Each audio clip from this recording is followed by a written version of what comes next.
ஹாய்ங்க, நான் இன்றைக்கி பார்த்தீங்கன்னா வேர்க்கடலையில் சாலட் பண்ணியிருந்தேன். அதை தான் காமிக்க போகிறேன். பச்சை வேர்க்கடலை வேக வச்சுட்டேன். கொஞ்சம் வெள்ளரிக்காய், தக்காளி கட் பண்ணியிருக்கேன். வெங்காயம் கட் பண்ணி வச்சுருக்கேன்.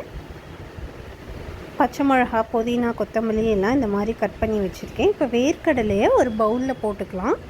அது கூடவே பார்த்திங்கன்னா நம்ம கட் பண்ணி வச்சுருக்க வெங்காயம், புதினா, பச்சை மிளகா, தக்காளி இதெல்லாம் ஆட் பண்ணிக்கலாம். வெள்ளரிக்காய் எல்லாமே ஆட் பண்ணிக்கலாம். இந்த வேர்க்கடலை பார்த்திங்கன்னா நம்ம உடம்புல இருக்க கெட்ட கொழுப்பெல்லாம் எடுக்கும். அதே மாதிரி ரொம்ப நேரம் பசியை கட்டுப்படுத்தும். இப்போ நான் வெள்ளரிக்காயோட பார்த்திங்கன்னா கொஞ்சம் எலுமிச்சம்பழம் இந்த மாதிரி ஸ்குவீஸ் பண்ணியிருக்கேன். இது கூடவே பார்த்திங்கன்னா இப்போ நான் கொஞ்சம் மிளகாத்தூள் சேர்த்துருக்கேன்.